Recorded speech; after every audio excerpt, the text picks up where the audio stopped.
কি তুই ভাত রান্না করেছিস? হ্যাঁ, কেন? আরে তুই জানিস না 3 দিন পর জামাই চলছে, এখন 2 দিন ভাত রান্না করবি না? এ বাবা, তাহলে এই দুদিন আমরা কি খাবো? কি আমরা খাবো? খালি পেটে থাকবো?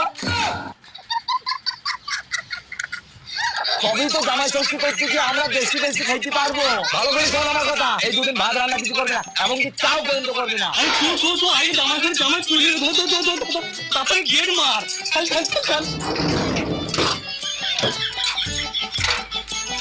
আরে এত ঝামেলা করে কি আছে? জামাই ষষ্ঠী তো জামাইকে খাইয়ে দিলেই তো হয়। তখন আমি কত খাবো? আমি খাওয়াতে পারছি তো আমার খাওয়াতে তো। এই এদিকে না, এই শালা এদিকে তো আইবে, এদিকে তো।